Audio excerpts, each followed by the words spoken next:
अस्सलाम वालेकुम, मैं हूं फ़खरुर रहमान और आप देख रहे हैं मेरा यूट्यूब चैनल डे न्यूज़ में। इस वक्त इस्लामाबाद से ब्रेकिंग न्यूज़ जो सामने आ रही है वो ये है कि तहरीक इंसाफ के चेयरमैन साबिक़ वज़ीर आज़म इमरान खान के दहशतगर्दी के केस में गिरफ्तारी के अहकामात जारी कर दिए गए हैं। इस हवाले से बनी गाला में इस वक्त जो सूरत हाल है वो ये है कि PTI के कारकुनान इस्लामाबाद और रावलपिंडी से वहाँ पे बड़ी तादाद में पहुँचना शुरू हो गए हैं और इमरान खान को बनी गाला से किसी वक्त भी एक बड़ा ऑपरेशन करके गिरफ़्तार किया जा सकता है। इस्लामाबाद की पुलिस जो है उसके दस्ते तैयार हैं, किस वक्त वो बनी गाला जाते हैं। अमूमन आम तौर पर इस तरह की कार्रवाई जो है वो रात गई की जाती है, लेकिन आज जो इमरान खान ने लियाकत बाग में जलसा किया और वहाँ पर जिस तरह से तमाम तर जो तफसीलात थी उसमें ख़ास तौर पर उन्होंने 25 मई का हवाला दिया और इस 25 मई के हवाले में उन्होंने जो बताया कि किस तरह से लोगों के ऊपर तशद्दुद किया गया जब उन्होंने लॉन्ग मार्च की कॉल दी थी। और उन्होंने ये बात कही वाज़े तौर पर कि मैं न्यूट्रल से मुखातिब हूँ,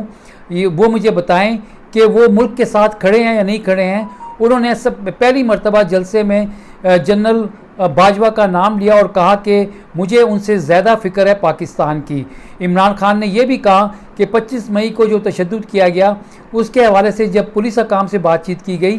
तो पुलिस का मौक़िफ़ ये था कि उनकी तरफ उनके ऊपर न्यूट्रल का प्रेशर है, दबाव है, जिसकी वजह से उन्होंने ये कार्रवाई की। वो लोग जो 25 मई को मुल्क के तूलो अर्ज़ में और ख़ास तौर पे पंजाब के अंदर जो सूरत हाल देखी थी कि जगह जगह कंटेनर लगा दिए गए थे और लाहौर में एक वहशियाना तरीके से लोगों की अमलाक को नुकसान पहुँचाया गया था, सरों पर डंडे बरसाए गए थे, गाड़ियों के शीशे तोड़े गए थे। बहुत सारे पाकिस्तान तहरीक इंसाफ के जो रहनुमा थे वो ज़ख्मी हुए थे। इसी तरह से इस्लामाबाद में जिस तरह से डी चौक में शेलिंग की गई थी, आंसू गैस का बेदरेग इस्तेमाल किया गया था, ख़वातीन और बच्चे जो थे वो निशाना बने थे।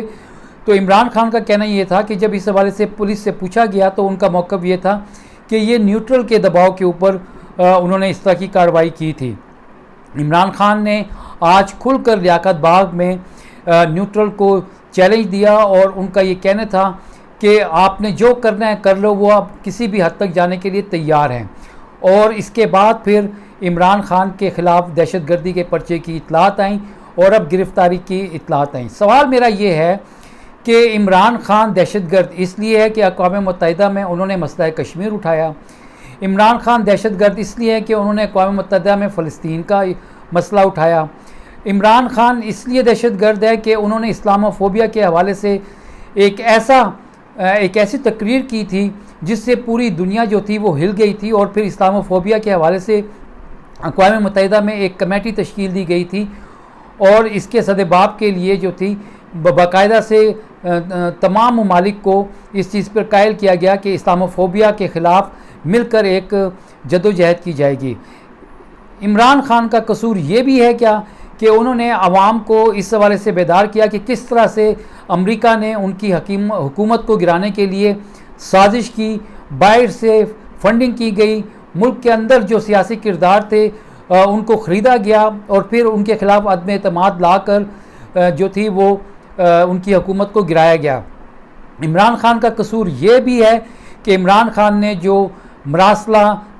डिप्लोमेटिक ज़राए से उनके पास आया था, पाकिस्तान के अमेरिका में जो सफ़ीर थे उन्होंने जब उनको भेजा तो उस मरासले में जो अमरीकी हुकाम की तरफ से पाकिस्तान को धमकी लगाई गई थी उसके हवाले से उन्होंने कौम को आगाह किया। 27 मार्च को इस्लामाबाद में एक बहुत बड़ा जलसा किया था और उसमें उनका यही मुतालबा था कि जो लोग इसके ज़िम्मेदार थे, जिनकी ज़िम्मेदारी थी कि इस साजिश को नाकाम बनाया जाए, US instigated regime change conspiracy जो थी इसको नाकाम बनाया जाए, उन्होंने अपना किरदार अदा नहीं किया। इमरान खान का ये भी कसूर था कि उन्होंने मुल्क के तूल अर्ज़ में जो जलसे किए, अवाम के अंदर जो बेदारी पैदा की और अवाम को ये बताया कि वो कब तक ग़ुलामी में रहेंगे, अमेरिका से कब तक हुक्म आते रहेंगे और वो उसकी जी हजूरी में जो है वो ग़ुलामी करते रहेंगे। अवाम ने जिस तरह से उनकी हुकूमत को गिराया गया इसके ऊपर शदीद एहतजाज भी किया और जो PDM की हुकूमत जिसको इमरान खान ने इम्पोर्टेड डिक्लेयर किया और ये भी कहा कि इम्पोर्टेड गवर्नमेंट नामंजूर, ये ट्रेंड जो था वो 18 करोड़ इसके ऊपर ट्रेंडिंग हुई ट्विटर के ऊपर, जो कि एक दुनिया का रिकॉर्ड बनकर सामने आई। इमरान खान का कसूर ये भी है कि इमरान खान ने लोगों को बताया कि किस तरह से वो रूस से सस्ता तेल, सस्ती गंदम लेना चाह रहे थे माफ़ कीजिएगा, उनका ये भी कसूर है कि वो रूस से सस्ता तेल, सस्ती गंदम और गैस लेने के मुआहदे करने जा रहे थे, जिससे मुल्क के अंदर पेट्रोल की कीमतों में कमी आती और खाने पीने की अशिया में कमी आती। इमरान खान का ये भी कसूर है कि जिस तरह से महंगाई हुई है, जिस तरह से पाकिस्तान के ज़र मुबादला के ज़खायर जो थे वो कम हुए, और किस तरह से पाकिस्तान की जो मईशियत है वो ज़वाल का शिकार हुई, और उनका ये भी कहना था कि अगर सूरत हाल इस तरह चल जाती रही तो माशी तौर पर पाकिस्तान डिफ़ॉल्ट कर जाएगा, और फिर पाकिस्तान के ऊपर जो बैरूनी साजिश है उसका अगला मरला ये हो सकता है कि पाकिस्तान को 3 हिस्सों में तकसीम कर दिया जाए। पाकिस्तान के जोहरी असासे जो थे उनको हासिल करने के लिए, उनको पाकिस्तान की जोहरी सलाहियत को ख़त्म करने के लिए फिर मुतालबात सामने आ सकते हैं। इस हवाले से उन्होंने कौम को आगाह किया। ये भी उनका बहुत बड़ा कसूर था, इसलिए उनके ख़िलाफ़ दहशतगर्दी का पर्चा जो था वो किया गया। इमरान खान के ख़िलाफ़ ये भी इल्ज़ाम है कि उन्होंने ममनुआ फंडिंग ली, लेकिन वो मौजूदा हुकूमत जो थी उनको इस ममनुआ फंडिंग में जब उनको नज़र आया कि वो नहल नहीं कर सकते, पार्टी पर बैन नहीं लगा सकते, फिर तोशाखाना का केस खोला, फिर शहबाज गिल का केस खोला, जिसमें शहबाज गिल के ऊपर जिस तरह से तशद्दुद किया गया, जिनसी ज़्यादती की गई, उससे इमरान खान ने कौम को आगाह किया और बताया कि इंसानी हकूक़ की, आइन और कानून की इंतहा दर्जे पर पामाली की जा रही है, और लगता है ऐसा ही है कि मुल्क के अंदर एक फस्तायत का निज़ाम जो है इस वक्त राइज है। इमरान खान का ये भी कसूर है कि उन्होंने ये बताया कि किस तरह से अमेरिका जो था वो दोबारा से अफ़गानिस्तान के अंदर ड्रोन अटैक्स करने के लिए पाकिस्तान से अड्डे मांग रहा था, और उन्होंने इस पर इनकार कर दिया। ये वो तमाम इल्ज़ामात हैं, ये वो तमाम उनका कसूर है जिसकी बुनियाद पर उनके ख़िलाफ़ दहशतगर्दी का पर्चा किया गया है। सूरत हाल इस वक्त इस्लामाबाद में ये है कि पाकिस्तान तहरीक इंसाफ ने मुल्क गिर एहतजाज की कॉल दे दी है, और तमाम कारकुनान को कहा है कि वो तैयार रहें। मुराद सईद का इस हवाले से ट्वीट भी आया है, और उन्होंने इस बात की तस्दीक की है कि इमरान खान को गिरफ़्तार करने के लिए अहकामात जारी कर दिए गए हैं। अब या तो बनी गाला को सब जेल डिक्लेयर किया जाएगा, या तो बनी गाला को घेराव में लेकर वहाँ पर शेलिंग करके और वहाँ पे जो पीटीआई के कारकुनान हैं उनको हटाने के लिए एक ऑपरेशन शुरू किया जाएगा, या फिर इमरान खान पेशावर जाएंगे। लेकिन मुझे नहीं लगता कि इमरान खान पेशावर जाएंगे, क्योंकि इससे पहले भी जो मौजूदा हुक्मरान है और ख़ास तौर पर पाकिस्तान मुस्लिम लीग नून और राना सनाउल्लाह जो वज़ीर दाखिला हैं, उन्होंने कहा था कि वो डर कर पेशावर में जाके रूपोश हो गए थे। सूरत हाल बड़ी गंभीर है, क्योंकि खैबर पख्तूनख्वा में पीटीआई की हुकूमत है, और वो अब ये कह रहे हैं कि आसिफ अली जरदारी, मौलाना फजल रहमान और नवाज शरीफ के ख़िलाफ़ वो भी गद्दारी के सेडिशन के पर्चे जो हैं, मुकदमात जो हैं वो दर्ज करेंगे। इस तरह से पंजाब के अंदर भी इस वक्त कोalition हुकूमत हैं। वज़ीर आला पंजाब इस वक्त परवेज़ इलाही हैं, वो इस ज़िमन में जो 25 मई को किया गया था वो करना चाह रहे थे। जो बड़े अफसरान थे पुलिस के, उनके ख़िलाफ़ कार्रवाई करना चाह रहे थे, लेकिन इमरान खान ने ये कहा कि कोई चिड़ियाघर है, वहाँ से अहकामात आ रहे थे कि आप किसी अफसर को तब्दील नहीं कर सकते।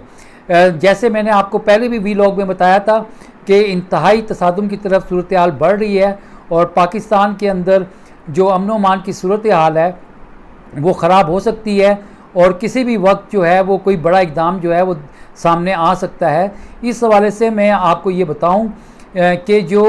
इस्टेब्लिशमेंट जो है उसके ऊपर बहुत बड़ी ज़िम्मेदारी अब आ चुकी है, क्योंकि इमरान खान ने आज भी अपने जलसे में इंतखाबात की बात की थी। उनका ये कहना था कि श्रीलंका में जो हालात ख़राब हुए वो तो कुछ भी नहीं थे, पाकिस्तान में उससे ज़्यादा सूरत हाल ख़राब हो सकती है। इस तमाम तर सूरत हाल का जो महंगाई आसमानों को छू रही है और एक आम आदमी का जीना दुभर हो चुका है, इस पर भी उन्होंने तवज्जो दिलाई थी, और बाकायदा रावलपिंडी में लियाकत बाग में जलसे करने का मकसद ये था कि ये बात इस्टेब्लिशमेंट को पहुंचाई जाए कि पाकिस्तान के अंदर जो माशी इस्तेकाम है वो शदीद ख़तरे में पड़ चुका है, और इस माशी इस्तेकाम के लिए सियासी इस्तेकाम का होना ज़रूरी है और इसके लिए आम इंतखाबात जल्द से जल्द कराए जाएँ। फिर मैं आपसे कह रहा हूँ कि इमरान खान के ख़िलाफ़ दहशतगर्दी का पर्चा करके बिल्कुल एक नामुनासिब और गैर दानिशमंदाना एक कदम उठाया गया है। इसके बड़े सीरियस नताइज सामने आ सकते हैं और इंडिया जो पाकिस्तान के अंदर हमेशा अदम इस्तेकाम के हवाले से ताक लगा के बैठा था, उसके लिए बड़ा मौका हो सकता है कि वो बॉर्डर्स के ऊपर जो है कोई लड़ाई छेड़ दे, क्योंकि दुश्मन कभी भी ये नहीं चाहेगा कि पाकिस्तान जो है वो इस्तेकाम में रहे, क्योंकि आज तक 27 फरवरी को जो पाकिस्तान ने मुंह तोड़ जवाब दिया था इंडिया को, उसके बाद उनकी ज़रूरत नहीं हुई थी। तो इस वक्त पाकिस्तान के बेशतर इलाकों में, ख़ास तौर पे बलूचिस्तान में, सिंध में सैलाब की सूरत हाल है। पाकिस्तान की मुसल्लह अफ़वाज जो हैं उससे निपटने के लिए भरपूर कोशिशें कर रही हैं, लेकिन ये भी एक संगीन बहरान है। ये जो PDM की हुकूमत, इम्पोर्टेड गवर्नमेंट, अमेरिका की हिमायत के ऊपर पाकिस्तान के अंदर कर रही है। अमेरिका की खारजा पॉलिसी के अहदाफ को पाया तकमील पहुँचाने के लिए पाकिस्तान को एक और जंग में धकेलने की जो कोशिश हो रही है, उसको रोकने के लिए ये सब ज़रूरी है कि इस्टेब्लिशमेंट जो है, सुप्रीम कोर्ट जो है वो फौरी तौर पर एक नोटिस ले। जिस तरह से आधी रात को आज से 6 महीने पहले सुप्रीम कोर्ट खुली थी, सुप्रीम कोर्ट को चाहिए, चीफ जस्टिस ऑफ पाकिस्तान को चाहिए कि वो मुदाखलत करें और सामने आएँ। और ये जो सूरत हाल अब बनने जा रही है, इसको ख़राब होने से मज़ीद मुल्क के अंदर कोई खाना जंगी की सूरत हाल पैदा होने से सूरत हाल को कंट्रोल में लेने के लिए इस वक्त ज़रूरी है कि जो इस्टेब्लिशमेंट है और सुप्रीम कोर्ट है वो मिलकर इस सारी सूरत हाल को कंट्रोल में लाने की कोशिश करें। अगर अपनी अना की तस्कीन के लिए, और अगर इस PDM की हुकूमत को, जिसके अंदर जो वज़ीर आज़म हैं उनके ऊपर मनी लॉन्ड्रिंग के अरबों रुपए के केसेस हैं, वो ज़मानत पर हैं, 60% उनकी काबीना ज़मानत पर हैं, आसिफ अली जरदारी और पाकिस्तान मुस्लिम लीग नून के बेशुमार जो लीडरान हैं, रहनुमा हैं, उनके ऊपर मुकदमात हैं, उनसे जान छुड़ाई जाए। पूरी कौम का ये मुतालबा है। कौम जो है वो पाकिस्तान की जो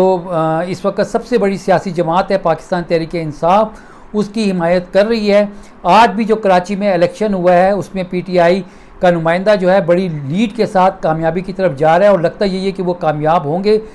जो इलेक्शन से घबरा रहे हैं वो PDM की हुकूमत है, क्योंकि उन्होंने अपनी सारी साख जो थी उसका बेड़ा गर्क कर दिया। वो आवाम का सामना नहीं कर सकते, क्योंकि